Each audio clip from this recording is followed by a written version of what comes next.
No messing around today. I gotta get going relatively soon at about 10 o'clock, so no title screen.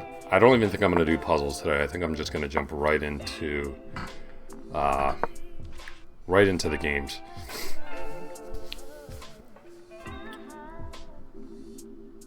So just make sure the chat's up.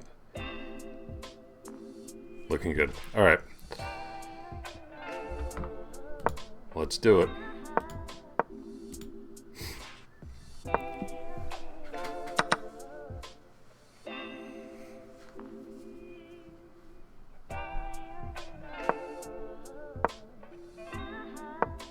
Oh, hold on. I just want to make sure that...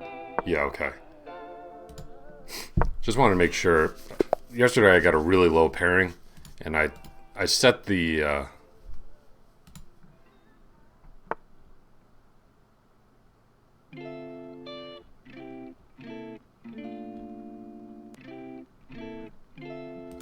Alright. Good luck to my opponent, who is from... Where is he from? Uzbekistan. Should I play e6? Do you guys think e6 is a good move?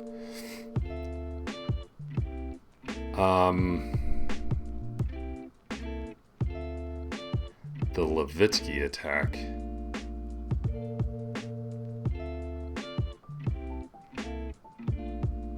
Alright, let's just bring the knight out.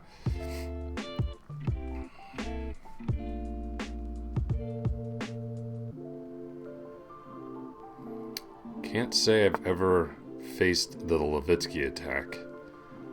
I wonder if my opponent wants to play e4. What do you guys think? e4?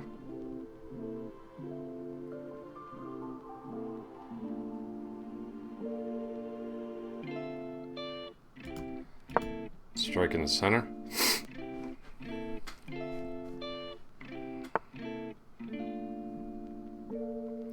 Alright, and he just decides to play e3. I'm not sure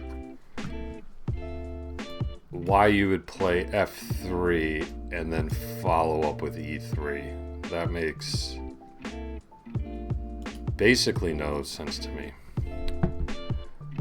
But gotta respect our opponent here. Okay. And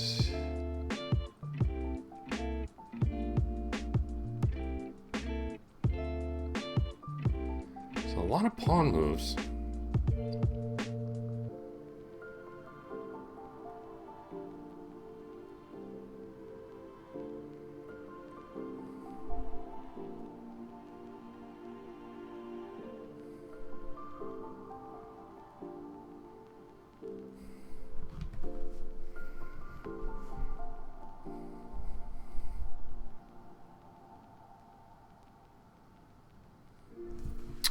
Alright, let's just make a solid developing move. There are a couple moves there that looked attractive to me, but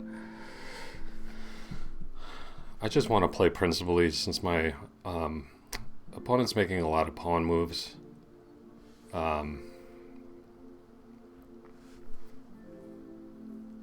Just trying to complete my development and get myself castled.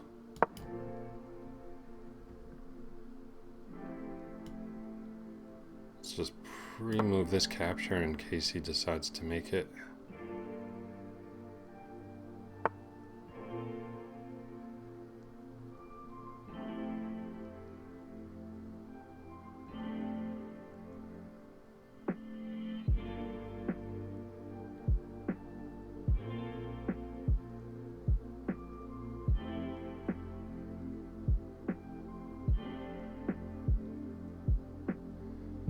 Knight bd2, okay. Hey, buddy. And I was thinking queen b6 here, you know, like just kind of borrowing this idea from, you know, the London. I guess we've actually transposed into A Trompowsky attack. Again, chess.com should not put this information into live chess because that's only helping me. I'm like, what's the Levitsky attack? I've never heard of this. I don't know what to do against this. Oh, we've transposed into the Trompowsky attack. I know exactly what to do against the Trompowsky. Let me try to transpose into my favorite line of that. Get rid of it. Get rid of this. Okay. So we've kind of forced our opponent to play Rook B1. Don't think that's a move they really want to make.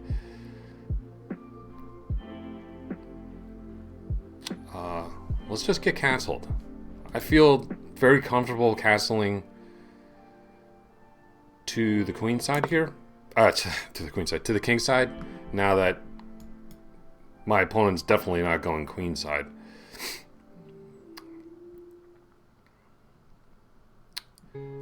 So it seems to me, in this position, that the correct course of action is to play pawn to e5. You know, that's the downside of that f3 move. My opponent doesn't have a lot of control over the e5 square. So pawn to e5 just seems completely correct to me. Also opens up my bishop.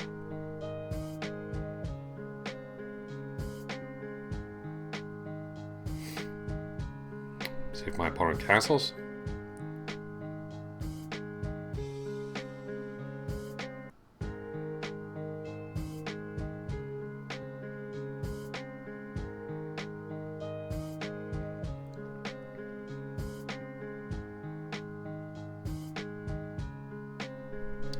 So we definitely have a nice position here.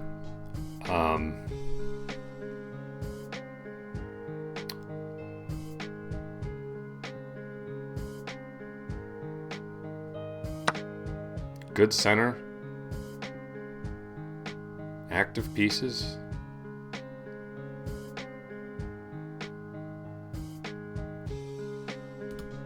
Ready?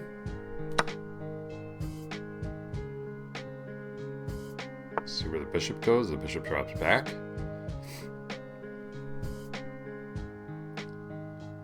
Yo, Zach, what's up, man?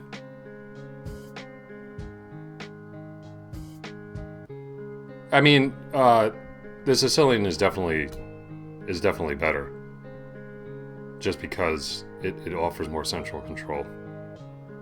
Oh, okay.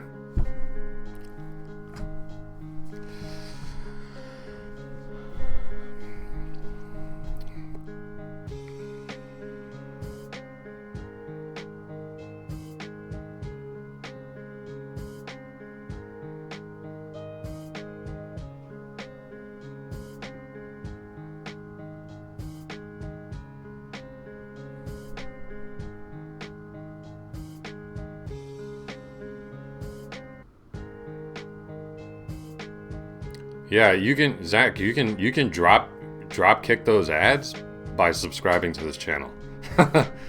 You sub, you get no ads. I was just saying that the Sicilian defense is better because it offers more central control. But the Caro-Kann's good too.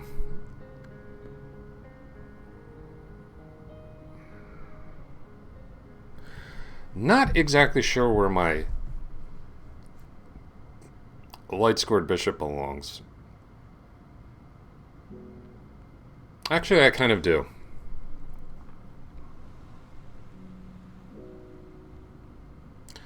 I'm going to move my queen. Where to, though? I'm going to move my queen so I have a little bit more influence over the e4 break and play... Well,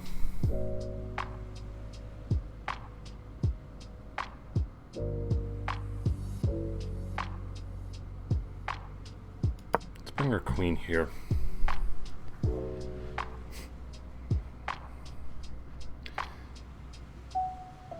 Yeah, if you're an aggressive player, play the Sicilian.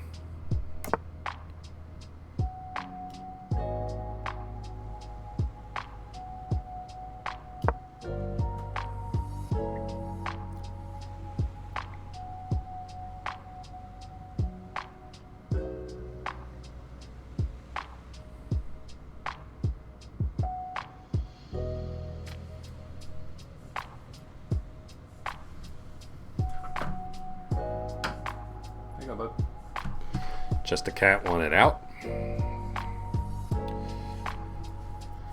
All right, so we definitely have the best position here. The best position, the better position.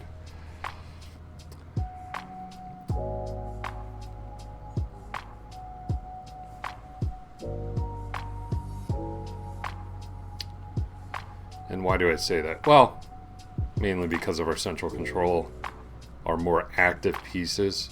My knight on f6, my knight in e5 are much better than their counterparts.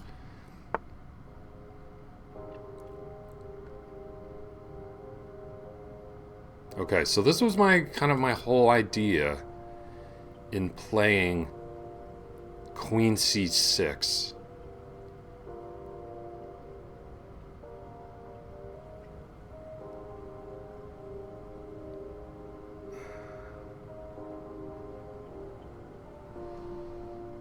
All right.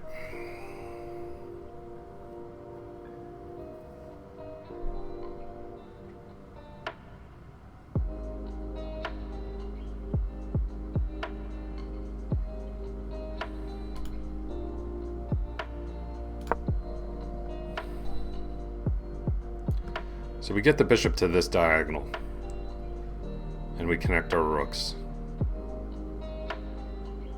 You know, with a gain of tempo, which is nice.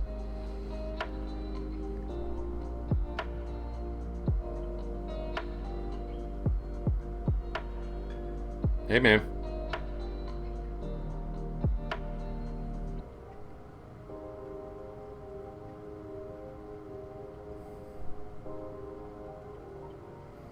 It's an early one because I've got an appointment to get to. I got to leave around 10 o'clock.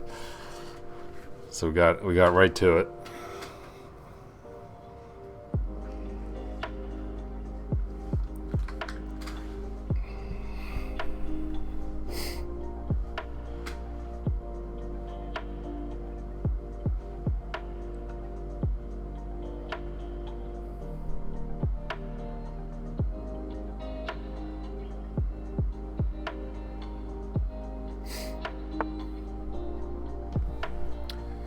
Okay, so he moves the rook in.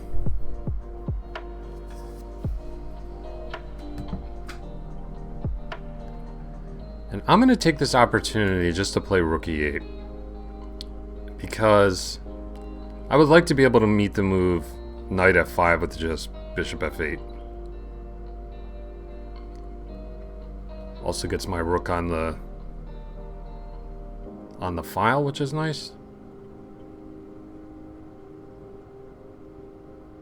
Let's come here.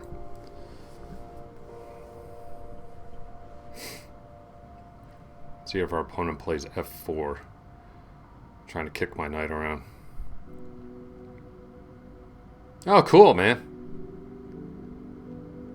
Have fun with that. Tell him I said hi.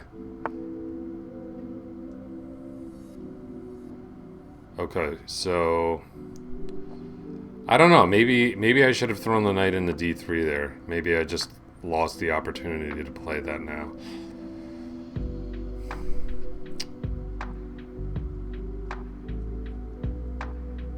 Kind of regretting that decision a little bit.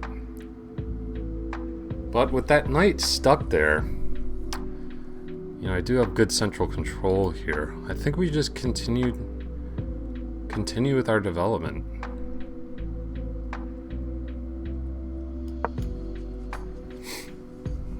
We've got a really, really nice position here. Sometimes I like doing this, you guys know this. Do a little flip. Take a look at the position from White's point of view. Yikes.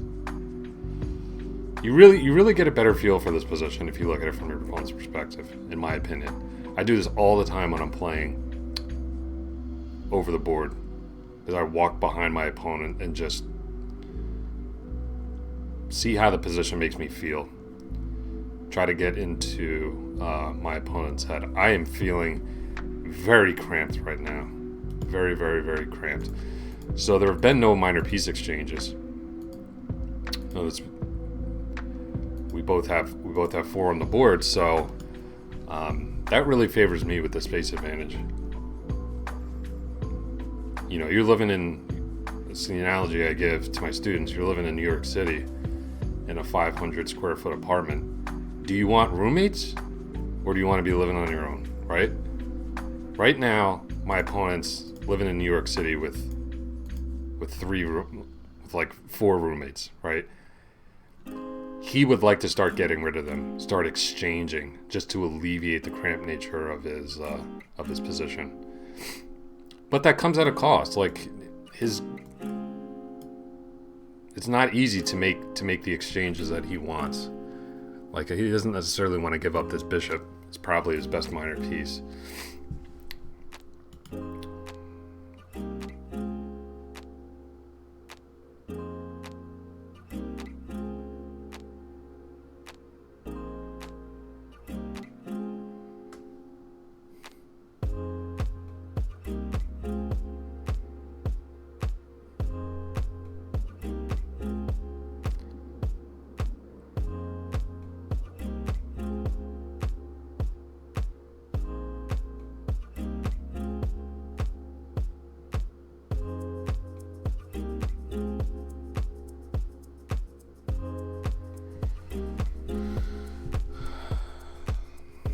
So, yeah, in these positions, and I've been in white shoes before plenty of times. Back when I was playing openings like the Caro-Kann or openings that weren't fighting for the center. That's why I stopped playing them, because I absolutely hate these positions. It's just hard to find a move. It's hard to find a move. Yeah, and that's why we played Rook E8, because I figured my opponent was going to want to come in with the knight, and I wanted to be able to just drop the bishop back. And that's what we'll do. No exchanges.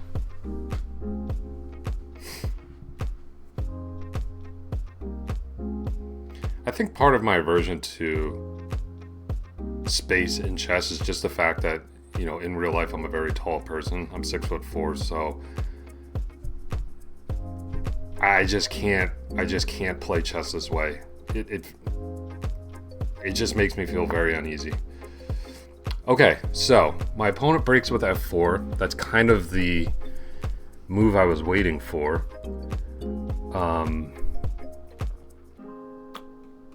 I'm actually liking the way that, well, if knight c4, I gotta worry about a move like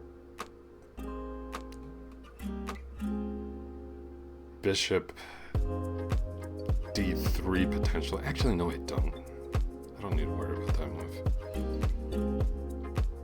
So I got a couple options here.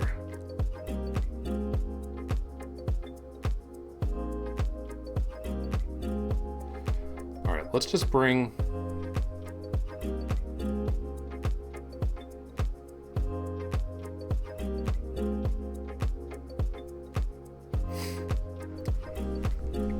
I mean, we can't avoid piece exchanges forever, right?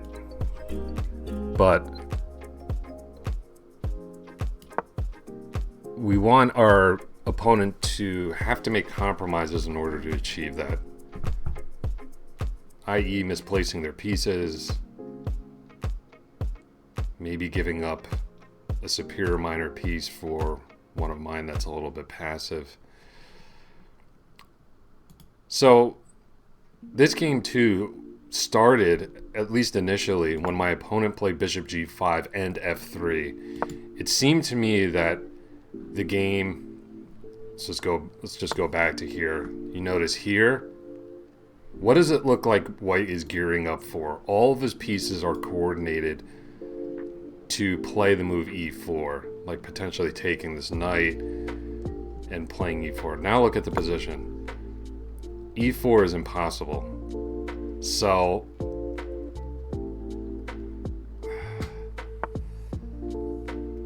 I'm just not sure about that opening from our opponent.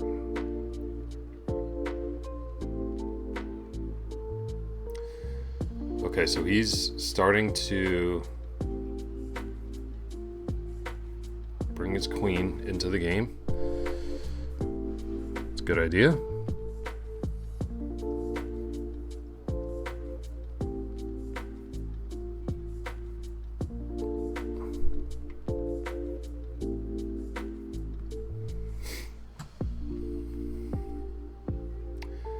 So does that queen have anywhere like really menacing to go to? Nice thing about this bishop on f8, it really controls g7. Got this locked down. I feel like maybe it's time to improve my bishop. Maybe just even prophylactically, like.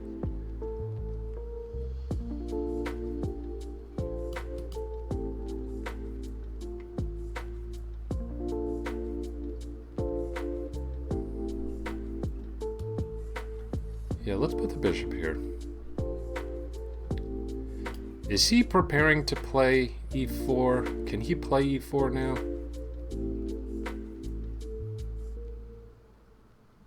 Yeah, let's bring the bishop here. I really want to take prophylaxis against this move.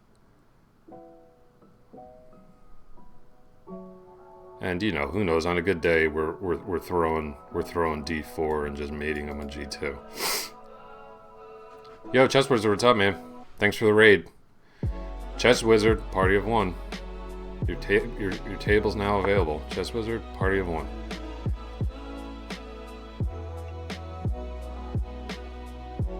Okay, so looks like my opponent wants to take here, have me take back, and then get in some sort of sacrifice and mate me on h7. That's their basic plan, and it's a plan that we definitely have to respect.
I mean, the move I want to play is g6. I'm a little concerned about making that many,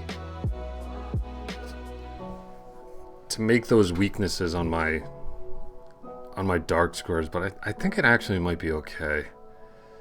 The more I look at it.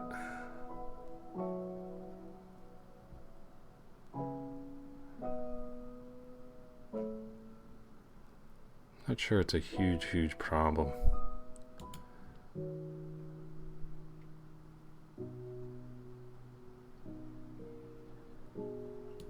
Alright, let's play it. My opponent has gone all in on this attack, which he absolutely should, because, you know, positionally he's basically lost. So our goal right now, and this is a nice thing, we got a 10-second increment, doesn't matter that I'm down on the clock. We just have to basically beat back this attack. And if we can do that, we're going to be in very good shape.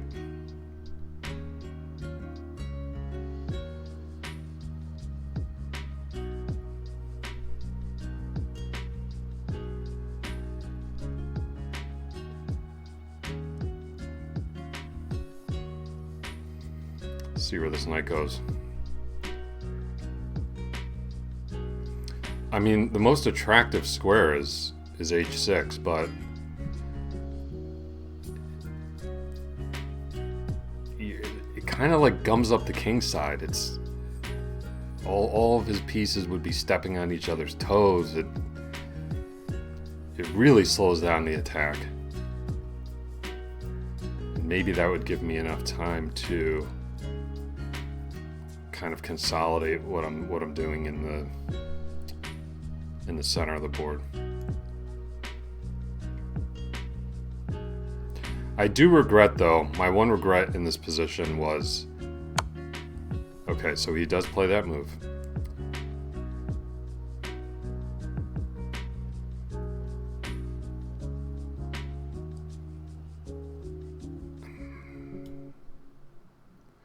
So we got to come up here to keep f7 protected.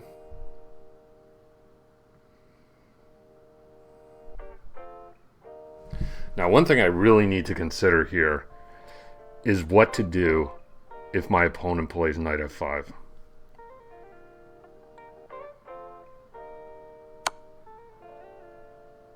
Okay, he ends up taking.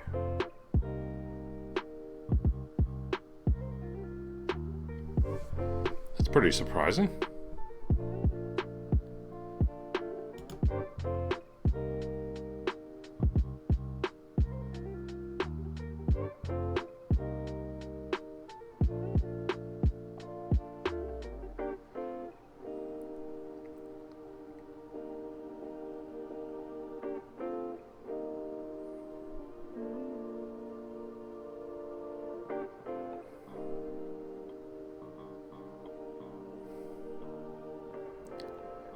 I mean, I assume I want to take with the queen, but just making sure I don't have something better here.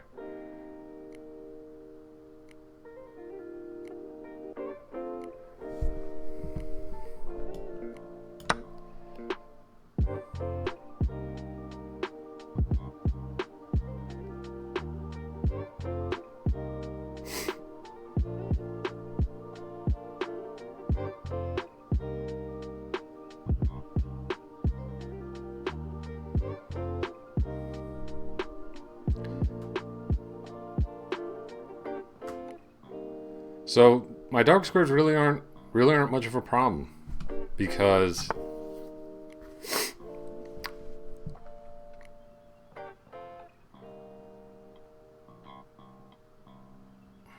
I've got the dark squared bishop.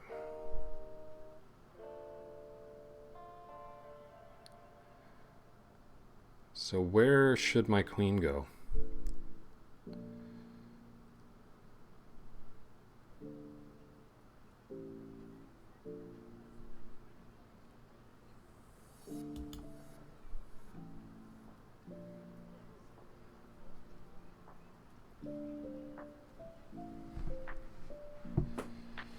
This knight could potentially come to e5, so maybe I should.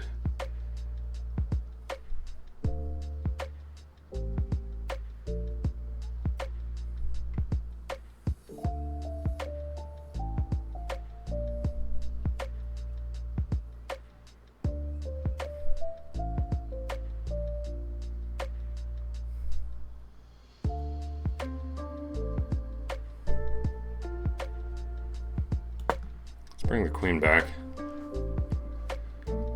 So he could bring the queen in, but you know, that would lose a little time. I would just... Okay. I figured that was coming.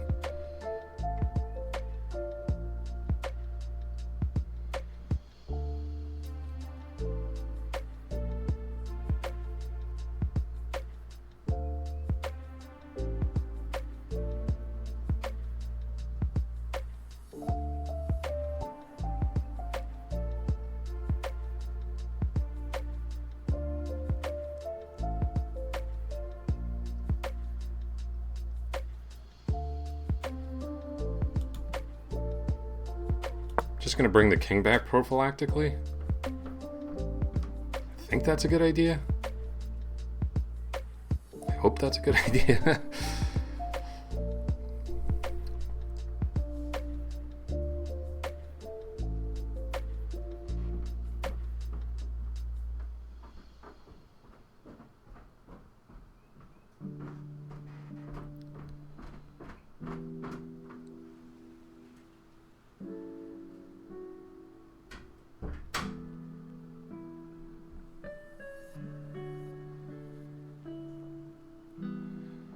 Just gotta hold. We just gotta batten down the hatches and hold on here.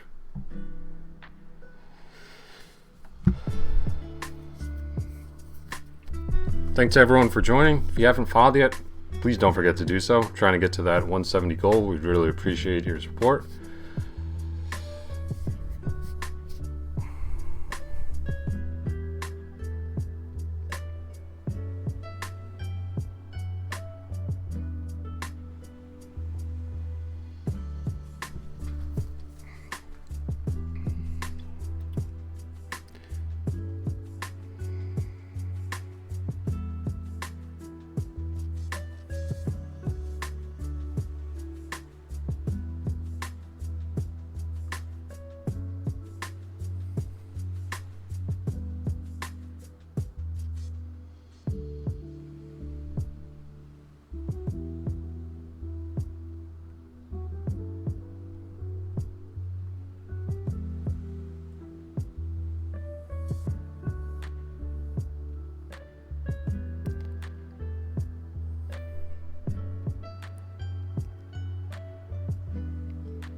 It's not an easy position for either of us. You know, this is tough.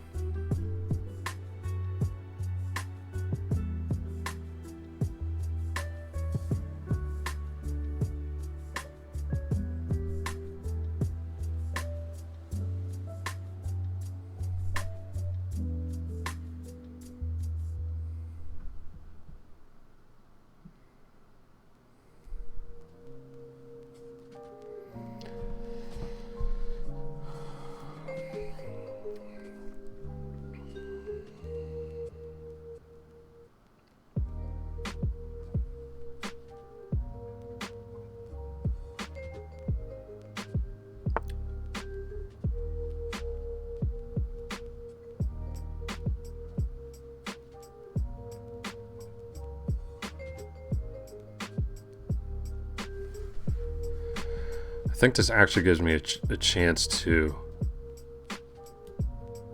improve this piece.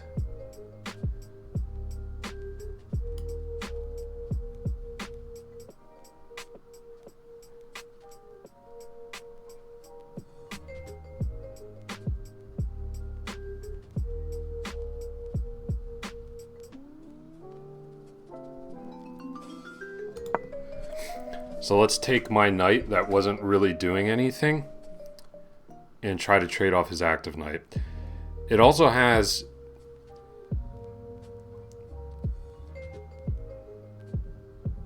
the added benefit really of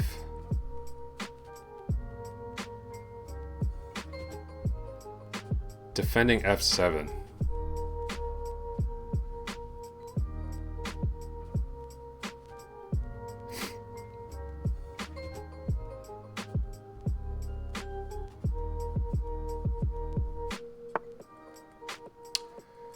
Okay, that is huge for us. Huge. I don't even need to think twice. I am taking that knight off the board. And then we should be able to play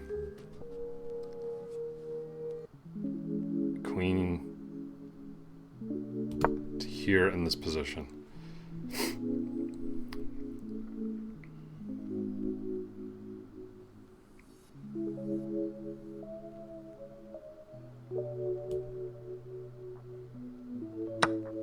Okay, so we've got the position that I wanted, basically, where we've beaten back his attack. We started by exchanging our knight on c4 that wasn't doing much for his really active attacking piece. We exchanged queens. Okay, so now his attack is a distant memory, and now what we get to do is use our bishop pair, our superior structure, and just start basically attacking these weaknesses, i.e. this pawn, this knight is really bad. We have an excellent position. Correct.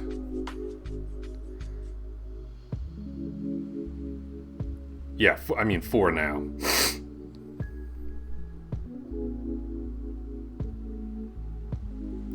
This is what happens though. Like, your opponent plays something offbeat.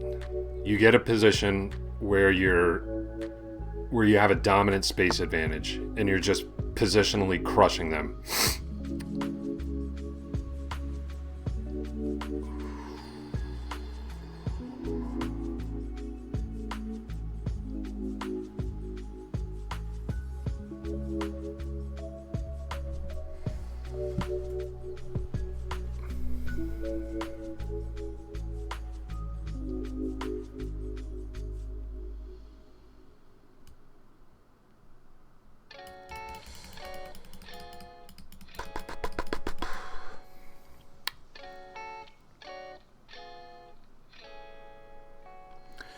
Question is, do I push d4 here?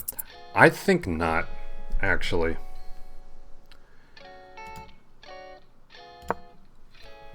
I don't think I'm going to make that move, because I don't want to give this knight any route back into the game. None.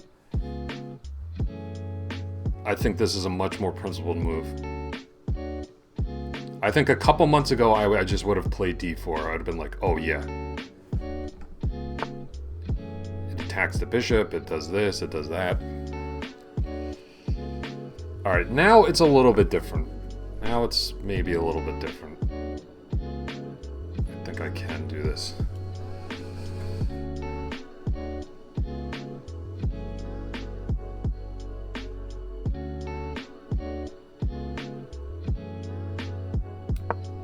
Let's play it.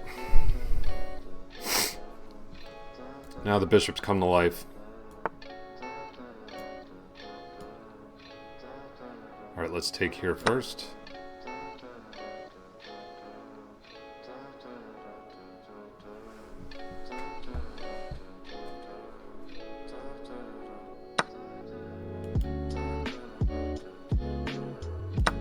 I'll capture here.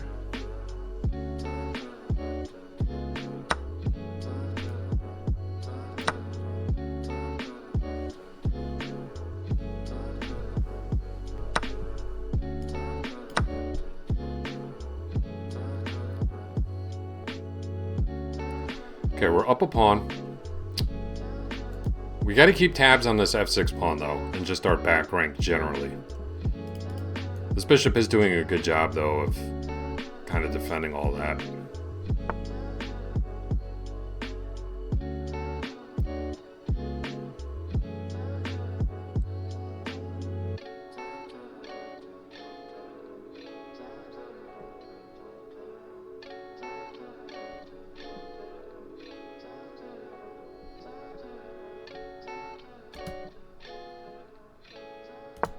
Would like to just start putting some pressure on this pawn immediately. Because I win this pawn, then it's just over. Okay, that was a good move.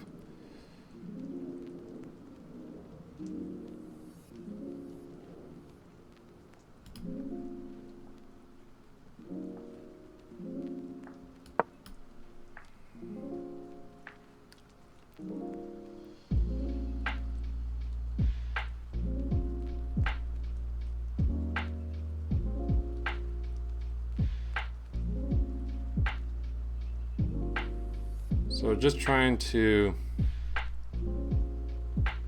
This bishop looked good, but once my opponent shut down my idea of bishop g5, it wasn't really doing much, so I feel like I have to...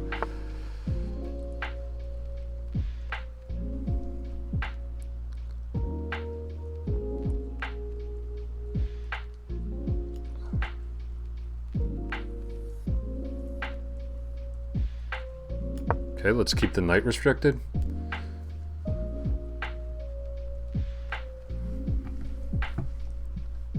Start pushing our pawn majority.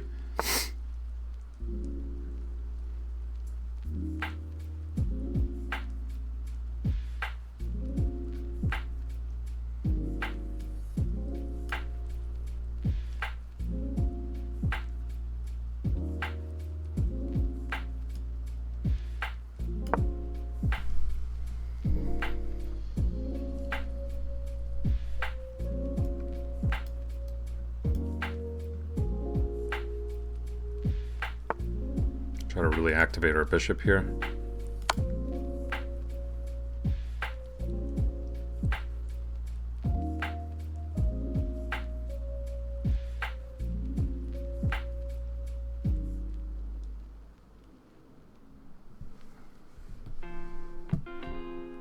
So a lot of dark square weaknesses that we can potentially attack in the endgame.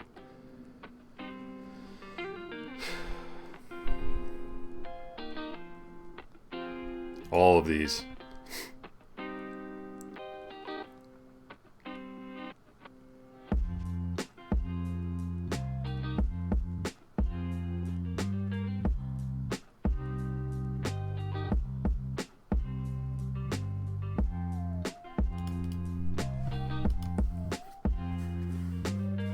So that was kind of the idea with bringing the bishop to f8, was to kind of duck it back around and get it to a better diagonal over here.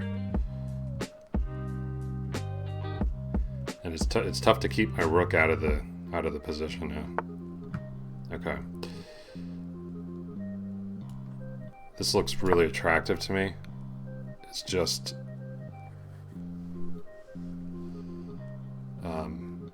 trading these pieces off. So now I don't have to worry about my back rank at all.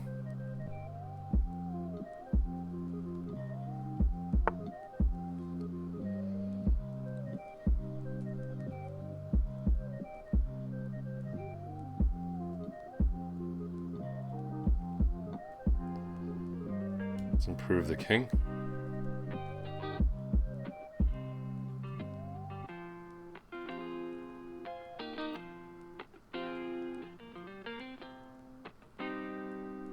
Looks okay.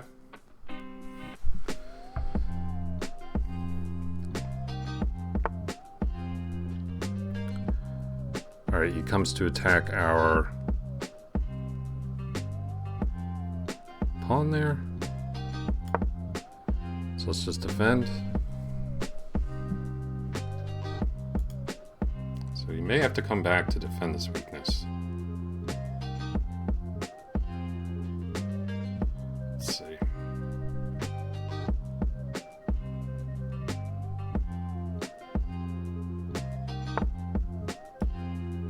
So we can come here.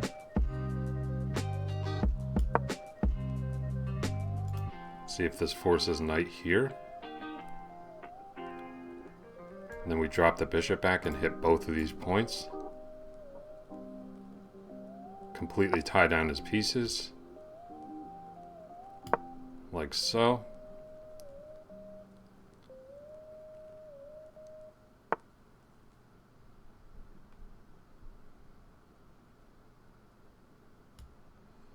Now, I don't think I actually want to come to... Let's just push this pawn majority.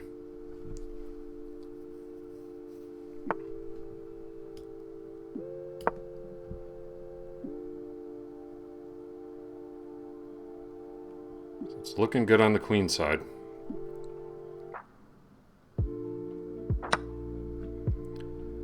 Definitely want to take with this pawn, I think. Just keep some symmetry in the position. Okay, he's got to deal with this. And these knights, man, knights are just the absolute worst at stopping past pawns. Especially when I have multiple options, like assuming my opponent captures here, like I could go c3 or b3. I could go c3 and then b3. You know, it's like just a little too much for them to handle.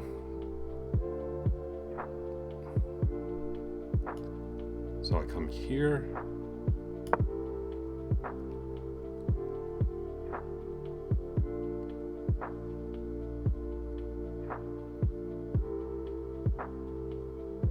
And if king e2, I just have the very simple move.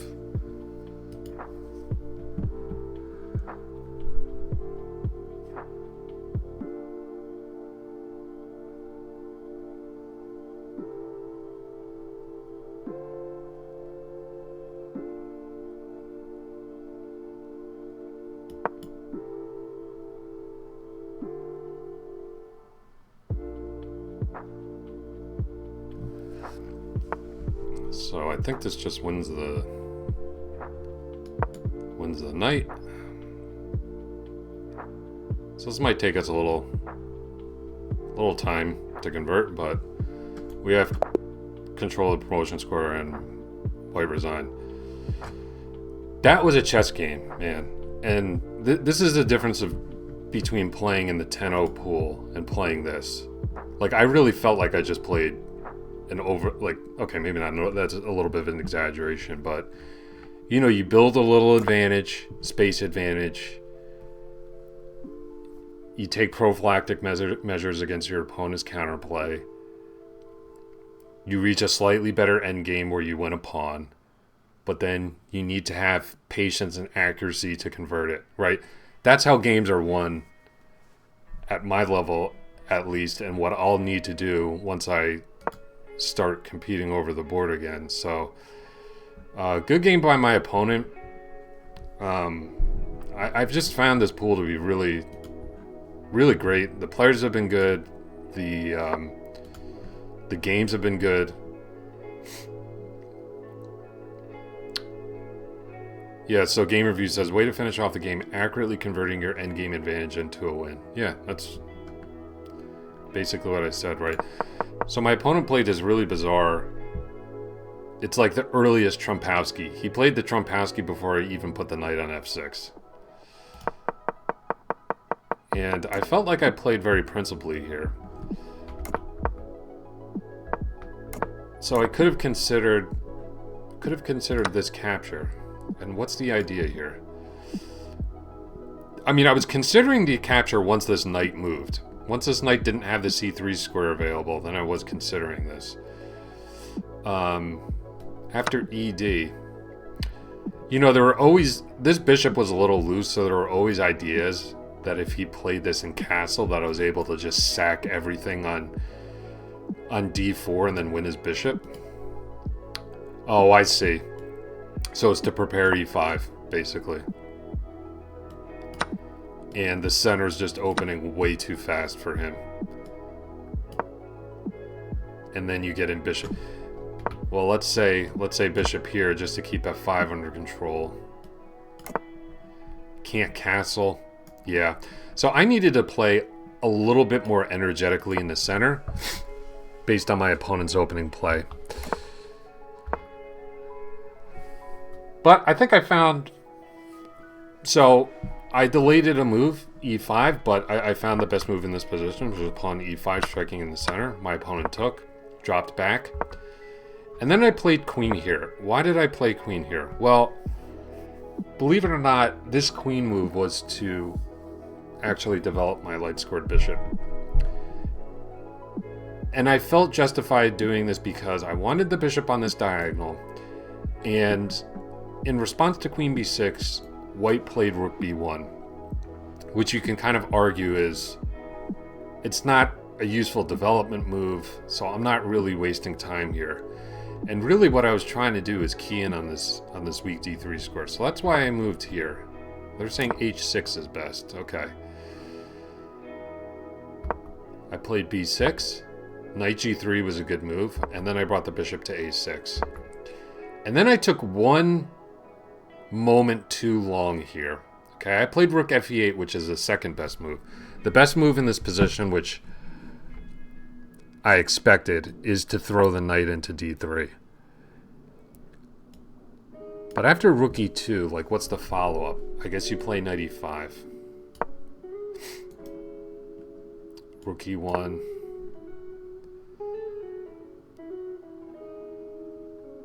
Alright, so maybe it's not... I guess the knight is pretty unstable there, actually, the more I think about it. So actually the computer's changing its tune. It's saying rook f8 is... Rook fe8 is the best.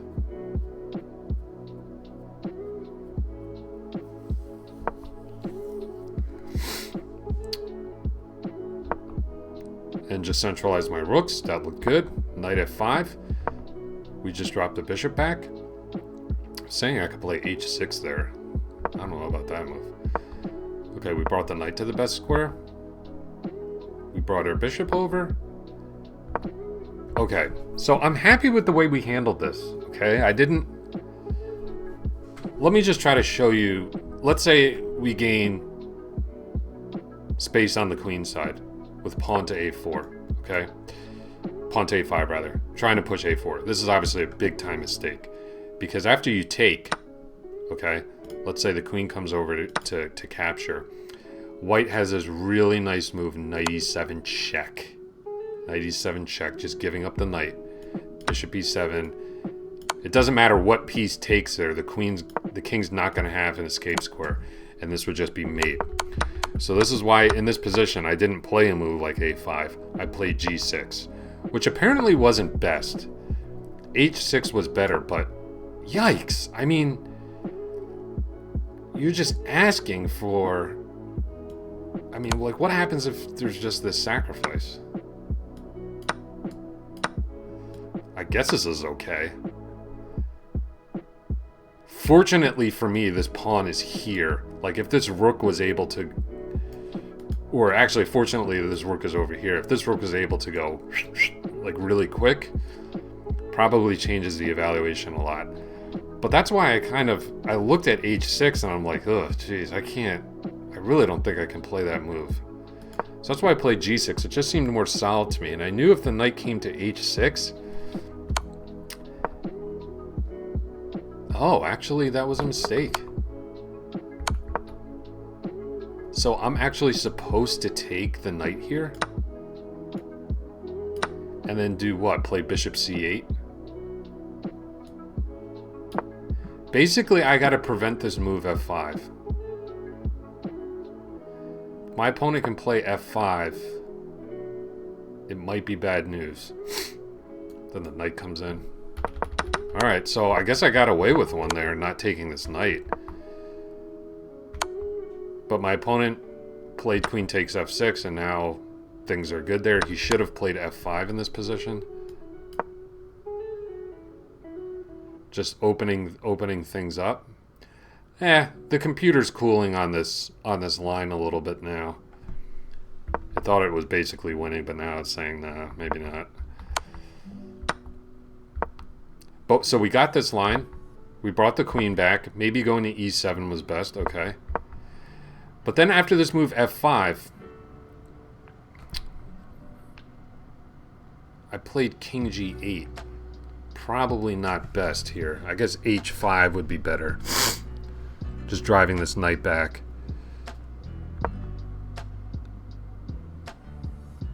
Still good. I mean, king g8 is the engine's third move. It's saying it's a mistake, but it's still giving me basically a winning advantage here. And then my opponent played f6, locking things down. Yeah, that's not the... I don't think that was the right choice. And then we played knight e5. Computer thinks it's an accuracy. I disagree. It's giving me an advantage of 1.3 pawns.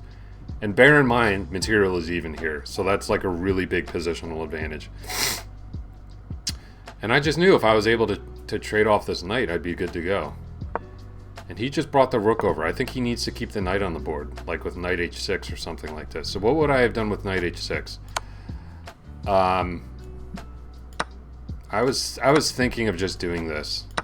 And if a rook ever comes to the f-file, we can just play queen g7 and everything's nice and safe. I'm up a pawn. There's this weakness to attack. Everything looks good. But yeah, so knight takes g4, obvious best move, removing white's key kingside attacking piece, and then why not? Let's just trade off queens. It's basically forced because if the queen moves, I'm just getting this pawn for nothing. So he took, and we just increased the pressure. Good. I'm glad bishop h6 was the best move because this was really tempting. This was really tempting, but I don't think it would have been best. It was a little too early for that move. Bishop h6, and now d4. Best move. Okay, we found it. We found it at the correct time. And I wanted to capture here first, just to damage the structure a little bit, and also make sure that this knight doesn't have a way back into the game. And we just traded everything off. I played rook e6, which is an inaccuracy. They're saying king f8 is probably best. I liked rook e6 just because it kept this rook a little... it kept this rook a little bit passive. And it forced my opponent's next move, h4. Basically only move in that position. And then I started to reroute the bishop. I played b5, best move to control the knight. And then I just pushed on, best move. Opening a really nice diagonal for my bishop. Got the bishop in the game, best move. Okay, did not like the fact that I traded rooks there. Said that that was a miss. Although, again, it's still giving me a winning advantage here. You know, it may not have been best, but I think in terms of conversion, it's probably the easiest. Because where does this knight go? Okay, yeah, I guess you're winning this pawn, but... yeah, okay. Rook e2 would have been best. But I just knew that this endgame was going to be great for me. He took... and what did we play here? I forget. I think just king f8. Just getting the king into the game. We defend the pawn. And then we just tie his pieces down to these two weaknesses. Okay? So they're actually saying in this position that you should actually just start giving up these pawns, because if your king becomes so passive, if your knight and your king are so passive, there's nothing to do. So I just started pushing my majority. My opponent's pieces were completely tied down. So I just did this. So all looks good. This is the best move. Best move. Best move, and the game was over. What I did calculate here was after king e2 attacking my bishop, we just ignore this. We just come here. And you know, you can take here, but then we promote. And yeah, there's basically nothing to do in this position. I played e5 to open up the... let me go back to that position. I played e5 to open the center because, well, it wasn't even really that I was opening the center. It was just that I was striking at the center. You know, I want to get my bishop into the game, and just improve my central control. And I knew that this was going to resolve the tension favorably for me in some way. Like if my opponent takes this way, you have bishop takes c5, and this is a problem. If they take this way, the knight comes to an active square and they have to move the bishop. And then I'm just left with the whole center. So that's why e5 was the right call there. Alright, so we're at about the hour mark. I actually think I'm going to call the stream today, just because I don't think I can get another game in time. I don't want to play 10-0 anymore, having experienced this pool. It's just so much better. And look, it's not like I'm finishing the game with like 10 minutes left, you know? It's not like I'm playing quickly. There were plenty of times during that game where I was under a minute. Like here. I think there was one point where I was down to like 30 seconds. You know? But we still got to play this endgame and get all of this practice, and this was awesome. So I'll be back tomorrow, more at the regular time. As you know, those who follow the stream, I got an appointment on Wednesday that I need to get to. So yeah, thanks to Rajesh and Chess Wizard and John Quicks and Zach, GM Zach, we'll call you. I think we have to call you that. Good seeing you guys. I'll be back same time tomorrow, 9 o'clock. Well, not same time tomorrow. Normal time tomorrow, 9 o'clock. With some puzzles, some 1510, usual stuff. Have a great rest of your day. Thanks so much. Bye.